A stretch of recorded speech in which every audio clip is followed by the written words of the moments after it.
Kingdom Kids, yes, Kingdom Kids, Kingdom Kids, yes I am. Shalom Kak Karina. Shalom Kak Asnat.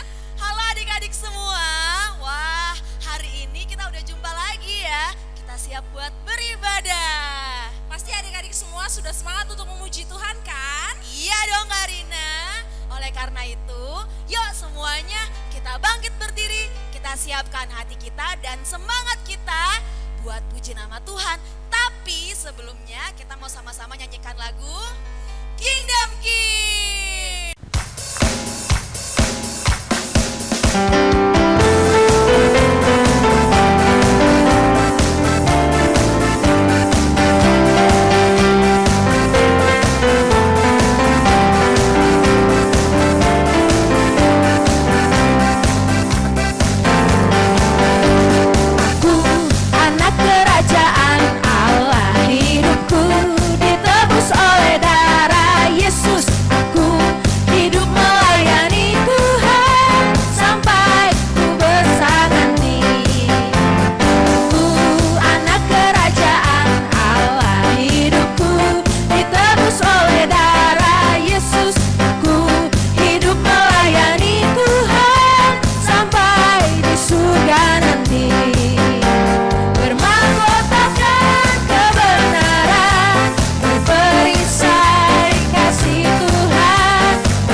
cinta, damai sejahtera, kesabaran, kemurahan, kebaikan, kesetiaan, kelemah lembutan, dan penguasaan diri.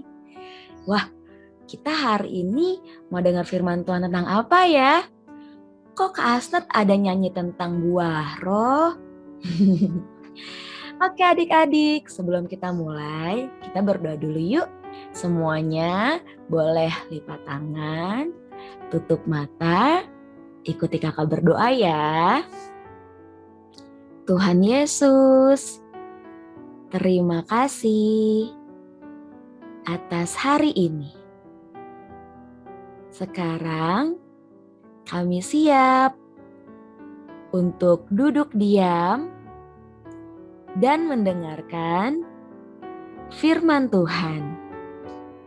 Tuhan berkati supaya kami bisa dengar-dengaran dan melakukan kebenaran firman-Mu.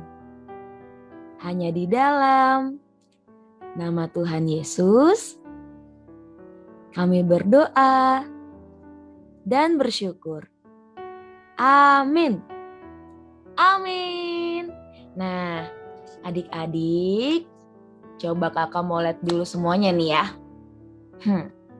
Kakak mau ingatkan sekali lagi, yuk selama kita mendengar firman Tuhan, semuanya duduk tertib.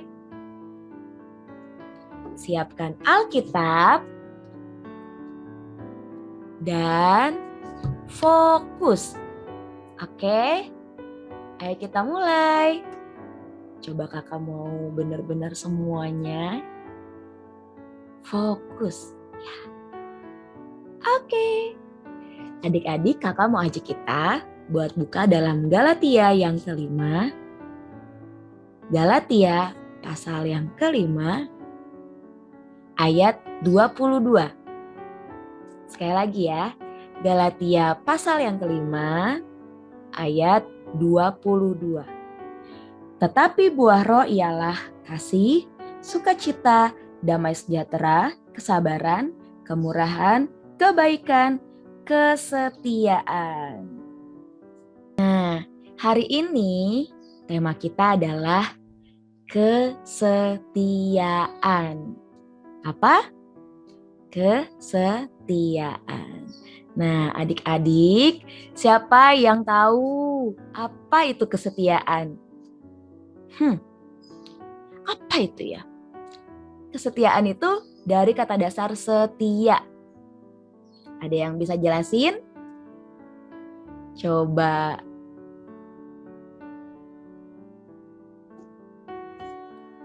Mungkin ada adik-adik di rumah yang belum tahu apa itu kesetiaan. Kakak jelasin ya. Kesetiaan adalah sikap berpegang teguh pada pendirian atau janji. Sekali lagi, kesetiaan adalah sikap berpegang teguh pada pendirian atau janji. Nah, jadi walaupun dia memikul tugas yang berat sekali, dia mengalami penderitaan yang berat sekali, dia tetap menjalankannya dengan setia. Tidak mengeluh, tidak marah-marah, dan tetap taat sama siapa? Sama Tuhan Yesus. Nah, dari topik kesetiaan ini, kakak ingat loh sama satu tokoh. Adik-adik ingat juga gak ya? Namanya Yusuf. Ingat? Nah, ia merupakan teladan kesetiaan itu loh. Salah satu tokoh di Alkitab yang menunjukkan kesetiaan, ya Yusuf. Adik-adik udah mulai ingat? Yusuf adalah seorang yang percaya kepada Tuhan. Ia diizinkan mengalami banyak penderitaan. Mulai dari dibenci kakak-kakaknya, jadi budak di Mesir. Ya kan? Dia harus pikul beban yang berat di pundaknya. Padahal dia seorang yang masih muda. Dan saat dia sudah di Mesir, dia menjadi orang kepercayaan Firaun, difitnah. Namun kita tahu bersama, ia tetap setia mengikut Tuhan. Bahkan ketika saudara-saudaranya datang ke Mesir nih, ya, dalam kurun waktu yang cukup lama sejak ia dibuang oleh saudara-saudaranya dan dijual ke Mesir, Yusuf itu tidak menyimpan dendam sama sekali. Dia sudah lama mengampuni kakak-kakaknya. Jadi saat kakak-kakaknya datang, dia tidak membencinya.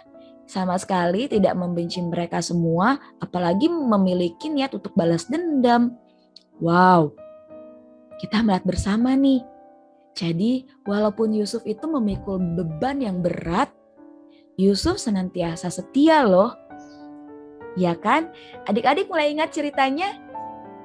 Dia menjadi orang yang dipercaya oleh Raja Fir'aun. Wow, keren banget ya. Buah kesetiaan itu membuat Yusuf diberkati. Diberkati oleh Tuhan lewat apa? Lewat kepercayaan Raja Fir'aun. Berikutnya, apa yang ditunjukkan oleh orang yang setia? Orang yang setia nunjukin apa ya? Kalau udah setia, terus kenapa? Kalau nggak setia, terus kenapa? Nah, Kakak Sat mau bahas nih. Kalau orang yang setia itu, dia pasti akan dipercaya. Akan dipercaya. Dan juga dia pasti akan menunjukkan yang namanya ketaatan dalam menjalankan perintah. Oke, nah coba kita lihat lagi ke kisahnya Yusuf. Yusuf itu menjadi orang kepercayaan Fir'aun di saat itu bukan karena kebetulan loh. Tuhan itu membawa Yusuf untuk melewati proses demi proses. Ya, walaupun Yusuf merasa itu sangat menderita bagi dia, tetapi Yusuf berusaha untuk setia. Nah, Yusuf melalui proses perjalanan kesetiaan yang panjang. Terbukti dari sejak kecil sampai ia boleh jadi pemimpin ya di bangsa Mesir, orang kepercayaannya Firaun, dia menunjukkan bahwa dia itu setia. Firaun memilihnya juga tidak dengan sembarangan ya. Tetapi Fir'aun memilih dia karena apa? Ada yang tahu? Iya, selain dia bisa mengartikan mimpinya Fir'aun, nah Yusuf juga menunjukkan karakter yang baik. Jadi Fir'aun mau untuk menunjuk Yusuf menjadi orang kepercayaan nomor 1, ya kan, di Mesir. Jadi setelah Fir'aun, Yusuflah yang memegang pemerintahan di sana. Wow, Yusuf dibawa Tuhan jadi memiliki kekuasaan dan menjadi berkat di sana loh. Nah, Yusuf juga melakukan hal yang baik. Karakter Yusuf juga teruji ketika saat itu ia difitnah. Adik-adik tahu kan ceritanya? Yusuf tidak mau mengikuti apa yang dikatakan oleh istrinya Fir'aun. Karena tidak mau, maka istri Fir'aun itu memfitnah dia. Sehingga Yusuf masuk dalam penjara. Tetapi selama di penjara pun Yusuf setia loh. Dia tidak memberontak kepada orang-orang di penjara. Dia tidak membangga-banggakan dirinya atau merasa dia harus bebas. Yusuf mengikuti aturan yang ada. Walaupun ia di penjara bukan karena kesalahannya, tapi karena dia melakukan hal yang benar. Nah, betapa panjang ya proses perjalanan kesetiaan Yusuf. Kita belajar banyak nih adik-adik, bahwa ketika kita boleh melakukan kesetiaan, Tuhan pasti akan menuntun kita menjadi orang yang bisa dipercaya dan orang yang terus bisa taat melakukan setiap perintah. Kalau Yusuf aja bisa disertai Tuhan, kita juga pasti bisa. Tuhan yang sama akan menyertai kita untuk bisa membawa kemuliaan Tuhan lewat perbuatan-perbuatan kita, yaitu bisa dipercaya dan taat melakukan perintah. Yang terakhir, bagaimana kita hidup dalam kesetiaan? Iya ya Kak Asnat, Yusuf itu bisa segitunya setia, gimana sih caranya? Nah, ini yang menjadi dasar utama kita, yaitu kita harus terus bersandar pada kesetiaan yang Tuhan tunjukkan. Pada kesetiaan yang Tuhan kehendaki untuk kita perbuat. Nah, seperti halnya tadi kita boleh belajar dari Yusuf, ia menjadi setia kepada Tuhan hingga akhir hidupnya karena Tuhan menuntun Yusuf dan Yusuf pun mengikuti tuntunan Tuhan. Tak sedikit pun ia marah-marah sama Tuhan. Atas apa? Atas keadaan hidupnya yang penuh penderitaan. Wah, dia gak ada terucap, sebel sama Tuhan. Percuma aku udah melakukan hal yang baik, tetap aja aku mengalami penderitaan. Aku tidak merasakan pertolongan Tuhan. Tuhan malah buat aku masuk ke dalam penderitaan yang semakin dalam. Bisa aja kan Yusuf berkata seperti itu. Tetapi Yusuf tahu bahwa segala rancangan Tuhan bagi hidupnya adalah rancangan yang indah. Ketika manusia boleh membuat ia menjadi terpuruk, tapi di dalam hatinya Yusuf tidak merasakan penderitaan yang itu. Yusuf tidak merasakan penderitaan yang menjadi beban yang berat bagi dia. Ya, tapi dia tahu penderitaan ini hanya sesaat, sebab Tuhan akan menolongnya. Kita belajar bahwa Tuhan senantiasa memberikan kekuatan bagi orang-orang percaya yang setia mengikut Dia.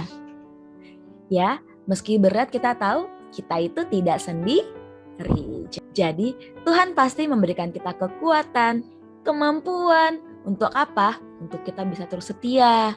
Jadi walaupun ada beban, adik-adik, walaupun ada masalah yang kita hadapi, walaupun situasi yang kita sekarang hadapi saat ini tidak sesuai dengan keadaan, COVID-19, kita bersekolah dari rumah, untuk pergi keluar rumah harus ada pembatasan, bahkan harus terus menggunakan masker.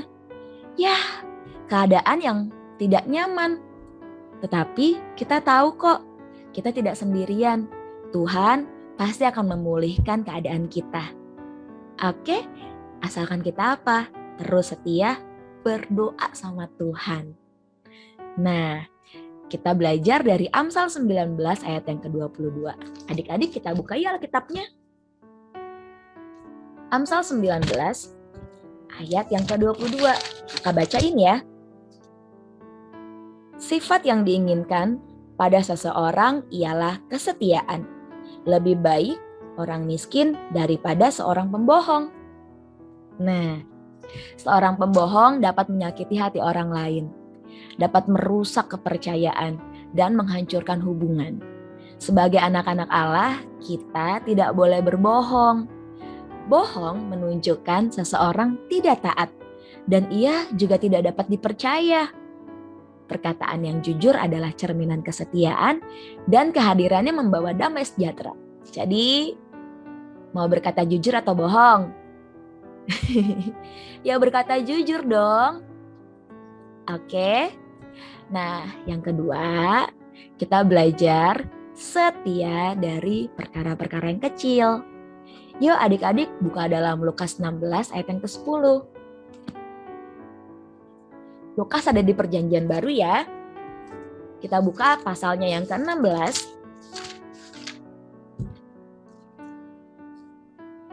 Ayat yang ke-10. Sudah dapat? Lukas 16 ayat yang ke-10. Barang siapa setia dalam perkara-perkara kecil, ia setia juga dalam perkara-perkara besar. Dan barang siapa tidak benar dalam perkara-perkara kecil, ia tidak benar juga dalam perkara-perkara besar. Wah, semua dimulai dari hal-hal yang kecil, dilakukan dengan sungguh-sungguh. supaya memberikan hasil yang terbaik. Yuk belajar patuh sama nasihat mama papa. Yuk disiplin menyelesaikan tugas di rumah. Tuhan akan memberkati setiap anak-anaknya yang mau taat dan setia, bahkan dari hal-hal yang kecil.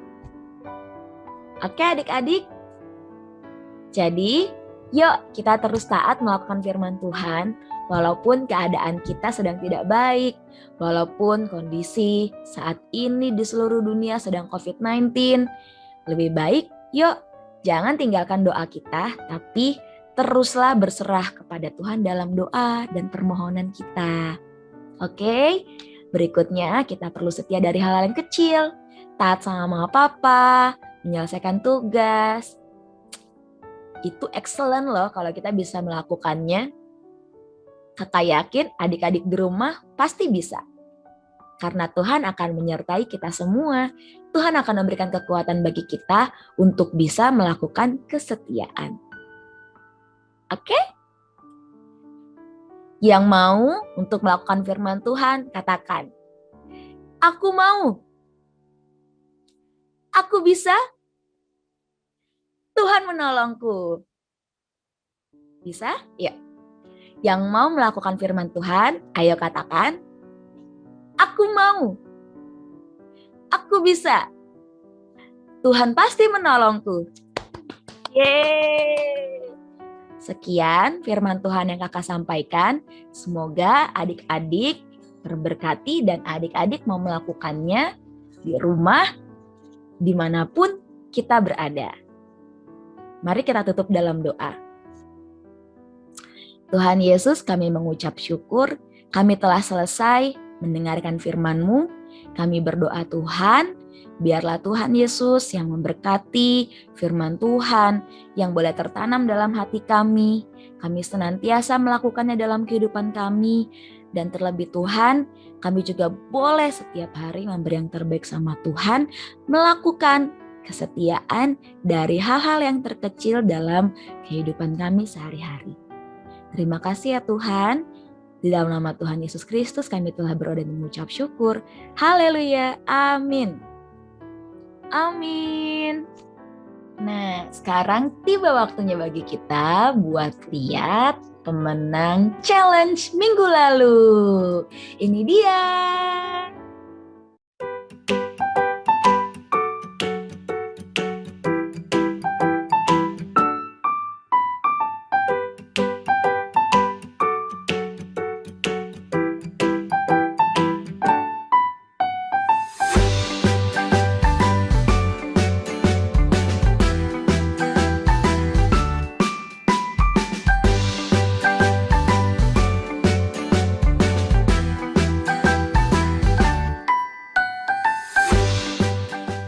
Nah, adik-adik perhatikan ya. Ini dia challenge buat minggu ini. Hai adik-adik semua. Udah siap dengan aktivitas kita saat ini? Oke deh, kita mulai. Yang pertama, siapkan piring plastik. Loh, kita mau ngapain ya? Penasaran kan? Yang kedua, siapkan air dan taruh dalam gelas seperti ini ya. Tuh, penasaran gak? Lanjut deh, yang ketiga kita siapkan 1 lembar tisu wajah. Ayo, apain ya? Yang terakhir kita siapkan pulpen 2 warna. Kakak pulpennya warna merah dan warna hitam ya. Oke deh, langsung aja kita mulai. Yang pertama, ambil tisu dan lipat menjadi 2 bagian seperti ini ya. Wah, tisunya jadi berbentuk persegi panjang.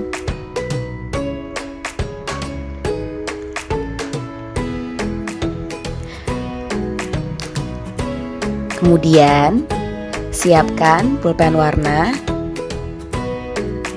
dan pilih 1 warna terlebih dahulu. Kita akan menggambarnya di sisi yang bagian dalam. Kak Asnat mulai dengan warna merah ya. kita gambar bintang-bintang.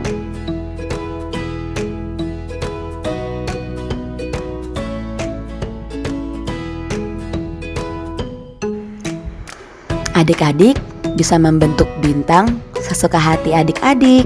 Ada berapa banyak ya?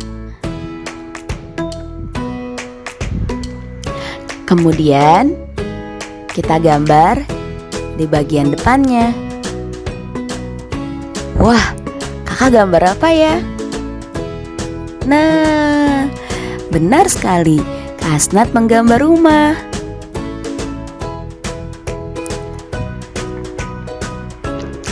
Kita kasih pintunya dan jendelanya.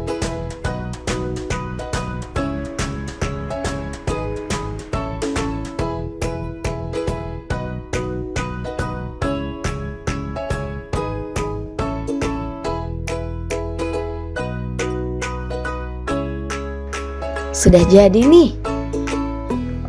Kita ke langkah berikutnya ya. Siapkan piring.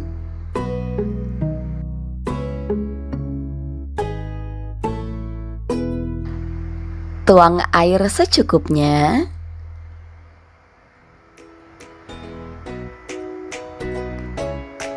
Ambil tisu yang tadi sudah kita gambar. Nah, kita lihat ya adik-adik. Dari sisi gambar yang diberi warna merah itu ada di bagian dalam, dan yang warna hitam di bagian luar. Langsung aja yuk. Wah! Ternyata warna merah dan hitam itu jadi seakan-akan berada di satu lembar di sisi yang sama. Kakak sekarang coba lagi nih. Gambar meja di bagian dalam, buku dan pensil di bagian paling depan tisu. Wah! Oke, adik-adik bisa mencoba di rumah. Selamat mencoba. Gimana? Pasti bisa lakukan di rumah ya. Nah, kalau tadi Kakak Hasna tunjukkan dengan pulpen, adik-adik di rumah bisa lakukan loh dengan menggunakan spidol. Nah, bisa juga disesuaikan dengan jenis tisunya supaya bisa menghasilkan lukisan yang baik saat masuk di air. Semangat! Jangan lupa kalau sudah selesai, difoto. Difoto dengan karya kalian ya. Lalu kirimkan ke nomor yang ada di bawah ini. Formatnya, tulis nama kalian, asal gereja, dan juga asal daerah kalian. Ditunggu paling lama hari Senin besok. Oke? Nah, kakak yakin semua pasti bisa membuat yang terbaik. Yuk, sekarang kita mau sudahi ibadah kita. Adik-adik, kiranya pujian firman Tuhan yang disampaikan itu boleh memberkati kita sepanjang ibadah di hari ini. Oke deh, yuk kita lipat tangan dan tutup mata. Tuhan Yesus, terima kasih. Kami sudah selesai mendengarkan firman-Mu. Kami juga telah selesai memuji-muji nama Tuhan di dalam ibadah kami hari ini. Terima kasih Tuhan buat ibadah yang boleh berlangsung. Kami bersyukur kami boleh melakukannya dengan baik. Tuhan, kami berdoa kiranya Tuhan Yesus selalu menyertai aktivitas kami setelah ini, apa yang akan kami lakukan. Biarlah boleh terus menyukakan hati Tuhan Yesus. Dan pertemukan kami kembali pada minggu depan di ibadah yang sama di Kingdom Kids. Terima kasih Tuhan Yesus, di dalam nama Tuhan Yesus Kristus kami berdoa dan mengucap syukur. Amin. Bye semuanya, God bless you.